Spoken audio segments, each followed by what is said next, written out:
Welcome back to MN news. నేను మీ Nobel. మనం చీమల పుట్టలు చూసినప్పుడు ఆశ్చర్యపోతాం.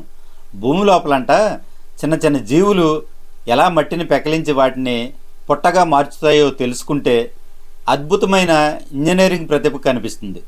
పక్షులు సైతం చిన్న చిన్న గడ్డిపూచలను అల్లి అందమైన గూళ్ళుగా కట్టుకుంటాయి. చిన్నపాటి ప్రకృతి వైపరీత్యాలకు సైతం ఇవి తట్టుకుంటాయి. మరి వీటిని ఆదర్శంగా తీసుకుందో ఏమో. ఒక మహిళ ఏకంగా 16 గజాల స్థలంలో 3 అంతస్తుల భవనాన్ని నిర్మించింది. ఆ ప్రతిభను చూసి మెచ్చుకోవాల్సిందేమో, కానీ నిర్మాణానికి ఎలాంటి అనుమతులు తీసుకోకపోవడం, నేరుగా డిప్యూటీ స్పీకర్ రఘురామకృష్ణరాజు కూల్చేయమని ఆదేశించడం అందరికీ ఆశ్చర్యానికి గురిచేసింది.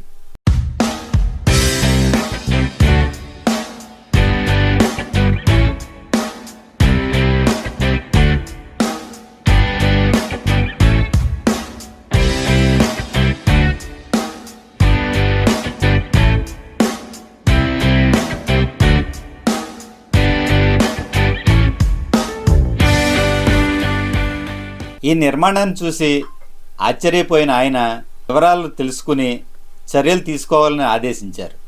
బిల్డింగ్ చూసి అవాక్కైన డిప్యూటీ స్పీకర్ ఏం చేయాలో ఏం మాట్లాడాలో తెలియని పరిస్థితిలో నిమ్మగుండిపోయారు.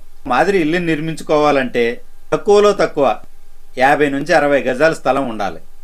ఆ మాత్రం స్థలం ఉంటేనే ఇంట్లో కావలసిన అన్ని సదుపాయాలు సమకూర్చుకోవచ్చు.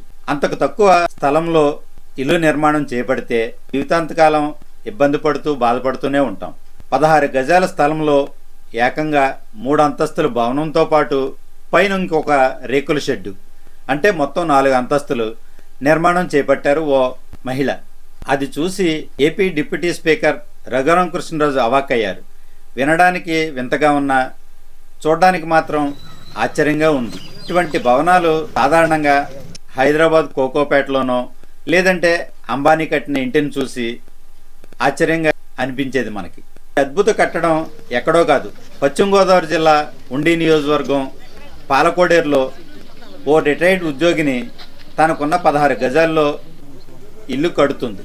దాన్ని చూడడానికి జనం ఎగబడుతున్నారు కూడా.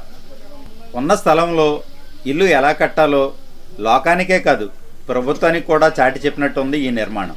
అభివృద్ధిలో భాగంగా డిప్యూటీ స్పీకర్ ఆ గ్రామానికి వెళ్ళిన సందర్భంలో ఆ భవనాన్ని చూసి స్థానిక కార్యదర్శిని పిలిచి దీనికి అనుమతి ఎవరిచ్చారని ప్రశ్నించారు.